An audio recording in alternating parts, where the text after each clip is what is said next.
Hello everyone. Today's our topic is processing the general exceptions related to the nested exceptions.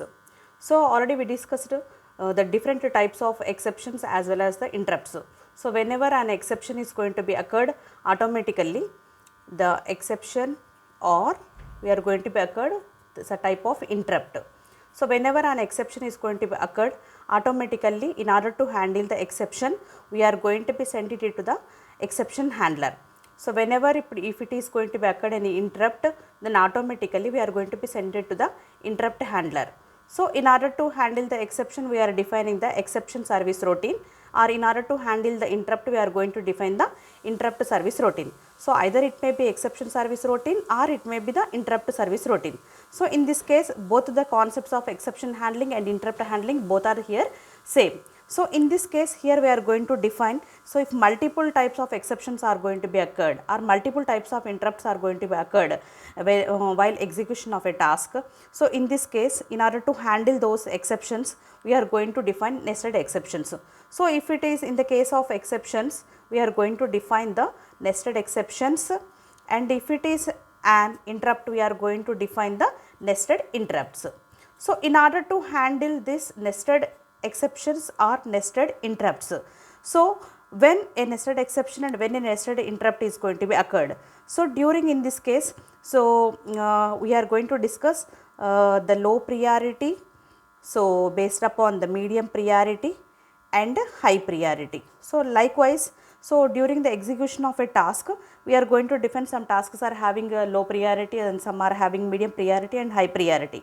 In the similar case, just like the task related exceptions are also having the priority. So whenever any normal flow of execution is going to be deviated or diverted, interrupted, is in the form of occurring any kind of error called exception, and automatically, so during the execution of exceptions are also we are going to observe the priority.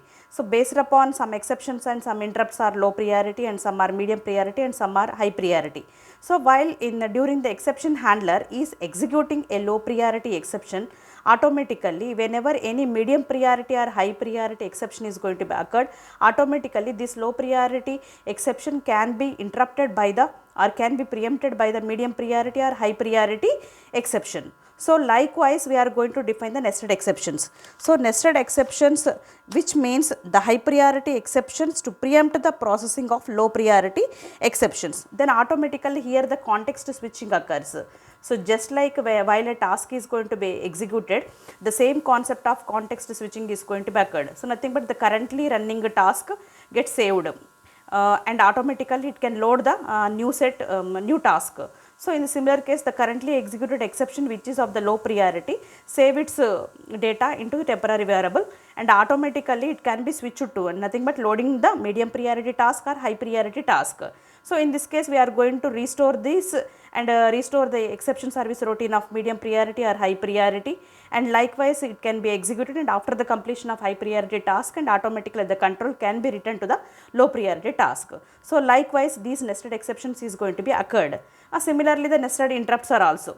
So while execution of the nested interrupts are also, so here we are going to be defined with an illustration of a diagram. So nested interrupts are all going to, here also we are going to observe the interrupts which are of low priority, medium priority and high priority interrupts. So here in this case, whenever the interrupts or whether they are exceptions, nested exceptions are nested interrupts, and automatically the system can reserve some amount of memory space.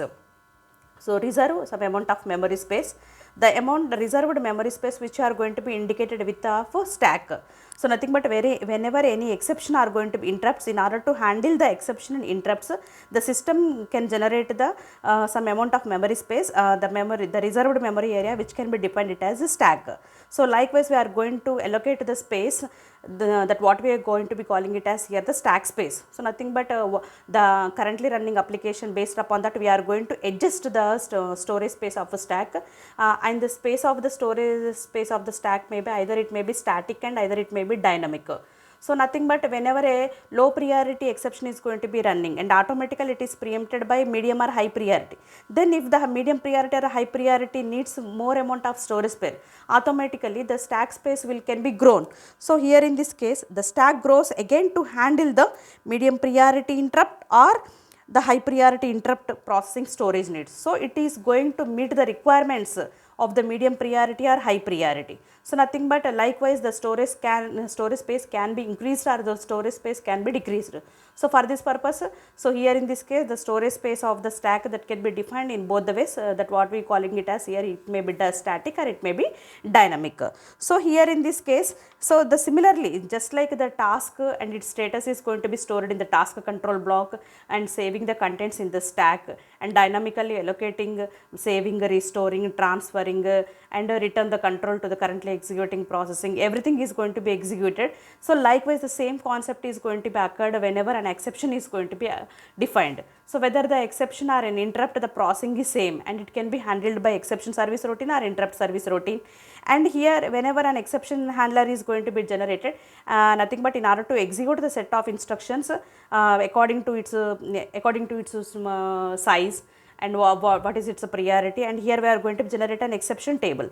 This exception table which we are going to be also calling it as the vector table. Similarly, in order to handle the interrupts, we are going to define the set of instructions which are going to be executed in the interrupt in the form of interrupt table. So that here we are going to be calling it as here interrupt stack. So if it is an exception, the set of instructions that can be executed by the exception service routine in the form of exception table or vector table. So coming to the interrupt, and it may be it can be handled by interrupt service routine, and the storage space which can be allocated and the set of instructions can be allocated, that can be defined in the form of interrupt stack.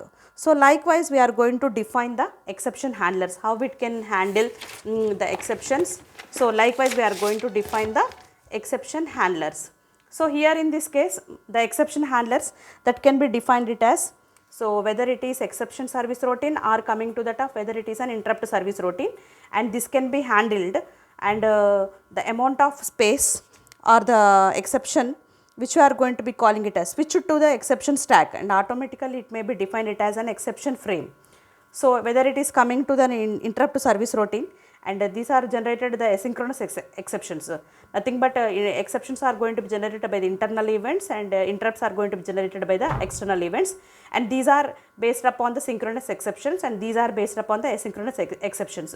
The asynchronous exceptions which we are going to be calling it as here interrupts, and automatically whether the stack which is going to be allocated for the interrupt service routine, which we are going to be calling it as here interrupt stack. So likewise, in order to handle the exception and in order to handle the interrupt, we are going to define nothing but the exception can be transferred, the exception handling section can be transferred to a exception frame, and the interrupt handling section can be transferred to the interrupt stack. Nothing but here there is a amount of memory space which loads the set of instructions which in the exception, what we are going to be executed, which instruction is going to be executed first and which instruction is going to be executed next, likewise according to its priority, and it can allocate the amount of storage space for the exception frame and interrupt stack. So here in this case, the set of instructions that can be executed, that can be defined, how it can be transferred, how it can be switched. So nothing but similarly the context switching we are observed here, the context, based upon that we can understood the concept of exceptions also. So here the switching of the task to task means switching of exception to exception. So likewise here we are going to define the switching of stack pointer.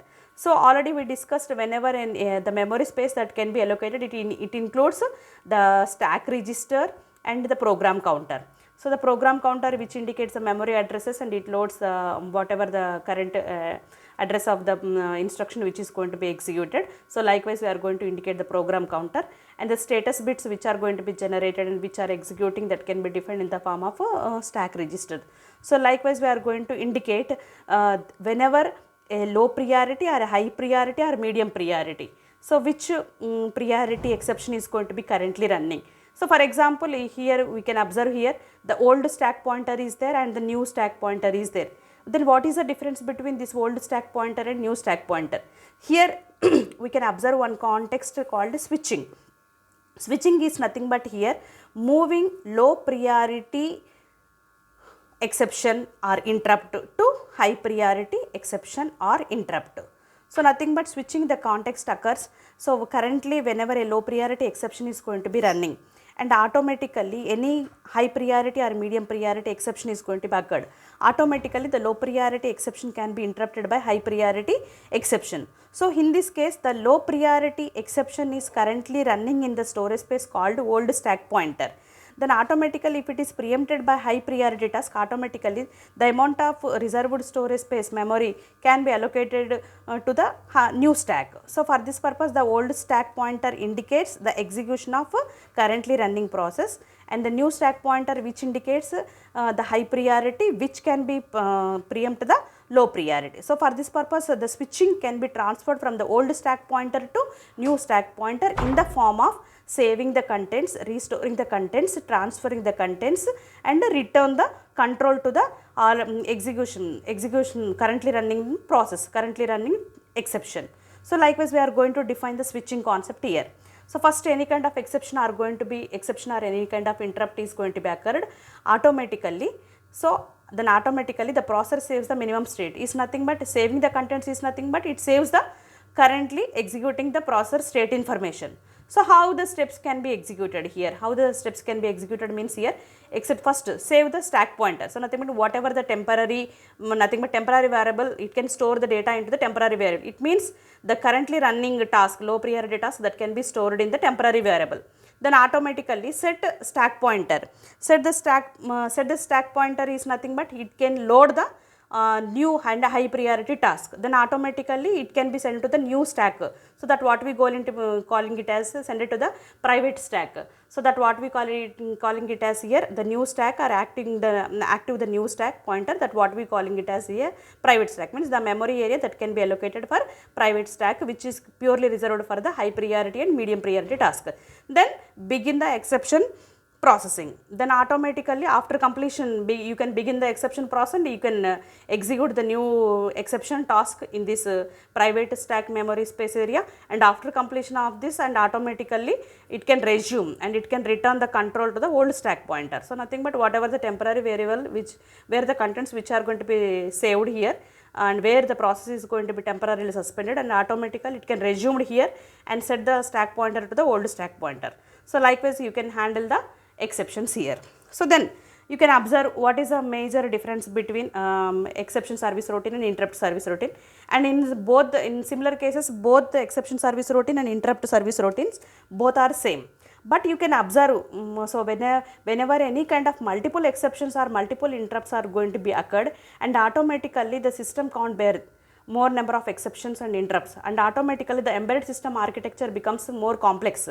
So here in this case, whether for the purpose of an exception service routine or interrupt service routine, in the exception handlers that can be defined in the high level programming language like C and C++. So in order to define this stack or amount of memory space, and these can be handled by using the C and C++ handlers. C and C++ programming stacks can be generated in order to handle those.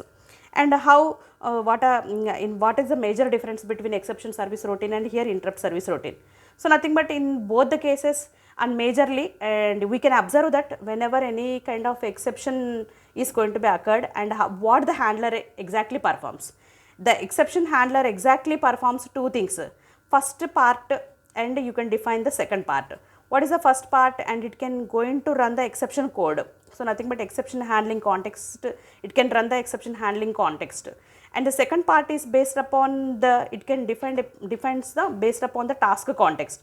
So nothing but we can observe the task information first sorry, and we can observe the exception code here. So first thing, the exception handler that it observes the thing in majorly in two ways. It observes and it executes in majorly two ways. The first thing is it concentrates on executing the exception code, and second thing is it can run based upon it can observe the task context and the task object, task ID, name, priority, and it observes each and everything of the task. So and the major priority that can be given to running the exception code here. So this type of information is going to be maintained in the ESR and ISR. So and next thing is so automatically in order to remove the complexity, so we can't entertain more number of exceptions or more number of interrupts. So first thing is here the second type of difference is in which way it is going to handle the more number of exceptions or more number of interrupts. So that what we are going to be calling it as here, the second thing which we are going to be observed here as masking. So masking is nothing but here blocking. So here first thing is disable the device, means which device is causing more number of interrupts or exceptions, and automatically we are going to currently disable the device. And second thing is here mask interrupts of low priority, nothing but each and every time whenever the high priority or medium priority task or exception may came, automatically the low priority interrupts or low priority exception that can be masked, means blocked. So and automatically each and every time interrupt service routine tries to reduce the total number of interrupts. So automatically exception service routine is going to reduce the total number of exceptions, and interrupt service routine is going to reduce the total number of interrupts. And at the same time, whether it is ESR or ISR, both can perform the atomic operations, means whenever any interrupt is going to be occurred, automatically it can be completed. So why? Because it can be completed successfully or it can be completed in its entirely with successful or unsuccessful execution, but but the interrupt may be completed here. Why? Because the stack space is going to be here allocated for execution of that interrupt service routine, and automatically it should be completed. So nothing but whenever any interrupt service routine, and it can't be entered, it can't be re-entered. So nothing but, so at a time we are going to be completed the interrupt service routine. So and coming to the next one here, we are going to observe the exception timing here. So how the exception timing is going to be occurred here, and here in this case we are going to be defined with a simple formula. So based upon that we are going to define the TD equal to TB plus TC. Then observe what is TD and TB and TC. So here we are going to define the multiple number of interrupts which are going to be occurred, and each and every time we are going to by observing the real time clock or system clock generated, we are going to observe the time between the multiple nested interrupts or multiple type of exceptions or nested exceptions, how it is going to be occurred. So in this case here it can be defined with the three type of times. The first time is going to be calling it as interrupt latency, and second one is going to be calling it as processing time, and third one is response time. Both the response time TD, which is equal to the combination of interrupt latency and processing time. So likewise we should define TD equal to TB plus TC.